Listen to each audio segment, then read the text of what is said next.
I'm here with AJ Schnack, director of Majority Rules. I gotta tell you, this is a great doc. Wanted to punch the screen many times. For me, that's a good sign.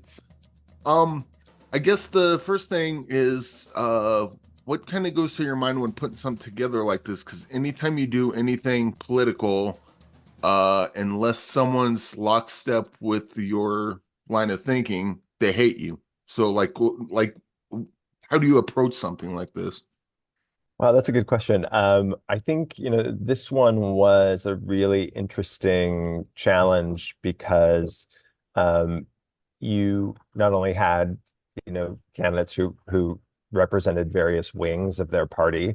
On the Republican side, you had someone who is relatively moderate, like Lisa Murkowski, who a lot of sort of base Republicans don't trust or don't believe is a real Republican. And then you had some others who were, kind of endorsed by, former President Trump, and just trying to find the ways to uh, tell all of their stories and to find out, like why is Alaska the kind of state that it is, but also at the same time not make Alaska this exotic place that is so very different in terms of its politics than other places in the country. There were a lot of challenges that we were sort of constantly thinking about. And then, also just realizing that it wasn't just about these candidates, but also explaining these electoral reforms, and how did they work, and what could they possibly mean? So, yes, certainly, I've made a bunch of films around electoral politics before, and I've found, I think that the more you can sort of just try to find the real person inside of the candidate, no matter what their party or their ideology, that's usually, kind of the best way to get into telling these stories. Yeah, and the way that ranked choice voting is laid out, and you do it pretty dang clear in this documentary. So great job on that. But the, it, so it seems like the main argument against it is we can't win with this. But is there an actual argument against it? Like, is there something about ranked choice voting that may not work? Because it seems great and everyone should do it. But I was wondering if maybe there was an actual argument against it other than we can't win, we don't like it, get rid of it. Yeah, I think from the party's perspective, the argument is we know how the system works under the way we do things now, and why take a chance? It's like, why should we do something different and find out that, like, we're actually not as good at understanding how things would work if the system was changed. I think from my perspective, maybe the thing you could argue is that a lot of the reforms and the way that we're doing the reforms are so new, that maybe we don't have enough data to know for sure, whether or not it's the best way to go. But I think most people feel that what we are pretty sure about is that the system as it exists now isn't giving us the kinds of outcomes that seem to get voters, and also, just, you know, citizens, excited about the way things are running. So, yeah, I think a lot of the arguments, unfortunately, I think are pretty, I don't want to say lame, but they are They're lame. pretty easy to knock down. And so I think, that probably the strongest argument, if you can say that, is just that we haven't done it long enough to know, if it's going to be, if it's going to work. But yeah, I think it's, I came to believe making the film that it's worth trying. And so looking at your IMDb, it looks like you've done almost exclusively documentaries.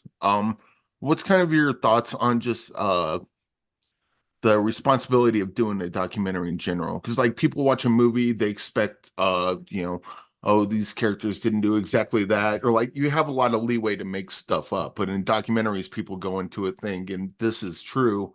And there are certain documentarians that you know, they veer very heavily into propaganda. What's kind of your thoughts on the morality or just what your responsibility as a documentarian is?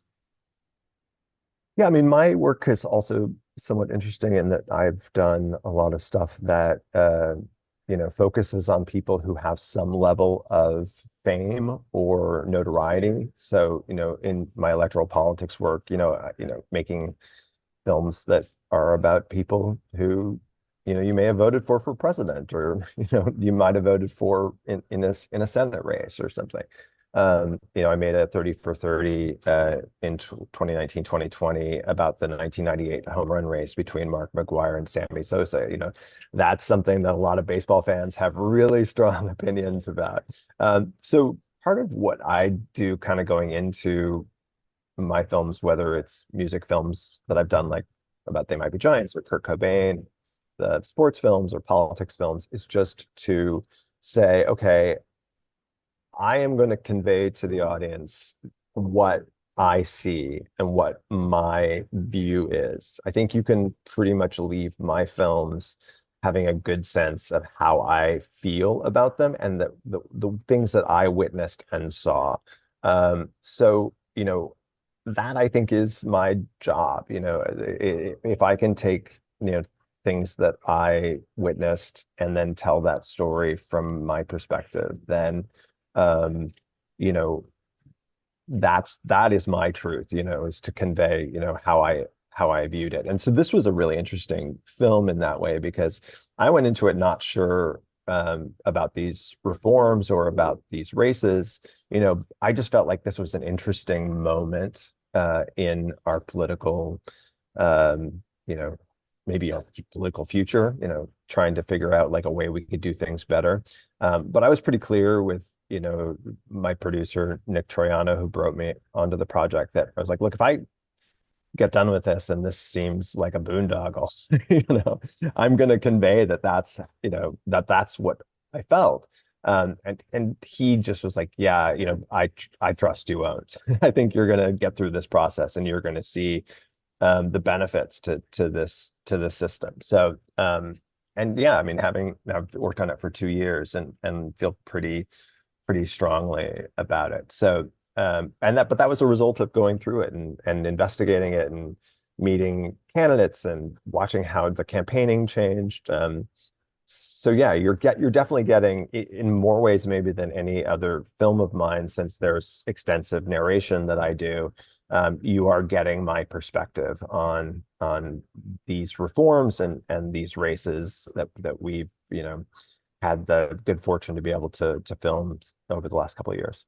What are some surprises, whether in this or any other the documentaries you've done? Because document you don't write a script, and that's what we're shooting. Documentaries are usually you're discovering it as you go.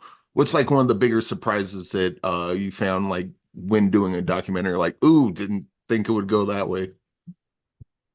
I mean, I think we are just super lucky to have Sarah Palin in this film, and to be able to capture what may be her last race as a political candidate. I think one of the things that was interesting, Palin hadn't run for office in over a decade, and sort of brought into this race when former President Trump asked her to run. And I think, there was probably a point where she realized that this was not necessarily going to go the way people might have anticipated for her. But she was not only running in a special election to fill the seat of Alaska's only congressman, Don Young, who had served for 49 years, the longest serving guy in Congress, dies. They have a special election to replace him, and Sarah Palin gets in this race at the urging of Trump. And then will then right away have to run again for kind of the full term in November. And I think at a certain point she just realized, and this is just my sense from being around her, that it was maybe she had better things to do in 2022 than to engage in that particular political campaign. So that was a really interesting person to be filming around, and that was surprising to me to see someone who had been such a consequential figure in American politics over the last 20 years, kind of in the position that she was. I think other than that, like it's just sort of the things that I realized, as I was making the film.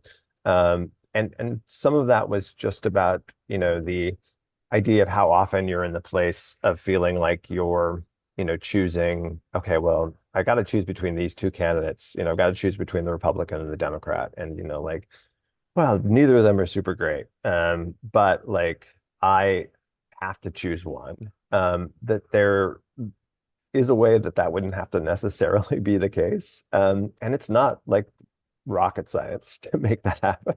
It's literally just like changing a system that allows more voices, not just that, I'm Gen X, and so we've sort of been in this position for a long time where, the boomers above us seem to not want to relinquish, their hold on elective office and on running for office. And, like there's certainly a lot of people younger than me who should be engaged in politics who maybe don't get engaged in politics because it feels so locked down by people who are, generations older than them. And I think that that was something I hadn't really anticipated going into this project, was like the ways in which the system could be opened to so many different kinds of voices, that aren't just this binary choice between these two parties. All right. Well, we have a what's in the box segment, and in the box we have a bunch of movies, and we'll pull one out to watch the following week. And these are movies that are either personal to you or something that movie's really good and no one talks about it. What's a movie you would like to put in the box? Oh, wow. Well, I mean, since we're talking about political films, I'll just go to my origin film, which is Primary, the Robert Drew and Associates piece that covered the Democratic primary in 1960. And, Drew recruited kind of a line of documentary filmmakers like D.A. Pennebaker and Albert Maysles and Richard Leacock to go out and film John F. Kennedy in particular, just as he was running his race for president. And it's this really incredible look. That was the beginning sort of direct cinema. But it really just shows all the ways in which how we think about, these verite films as sort of fly in the wall, the ways in which the use of editing and cinematography is actually employed to create emotion and a response, that I think is just, I always tell people to watch the way that that film is edited, because I think that it is so gloriously uh, conceived in how it captures moments, even when the editing is not necessarily, what happened in the exact moment. I mean, Drew's work is landmark to the form, and obviously so many of the other filmmakers as well. But Primary is just it's a great watch. Nice. Well, yeah, Majority Rules comes out in select theaters June 28th. Hopefully in all theaters soon after, in streaming, I'm sure well after that. AJ, this is a great doc, and I hope everyone checks it out. And like you said, it's right there. It's so simple. Why can't we do this? But congratulations. Thanks, Eric. I appreciate it.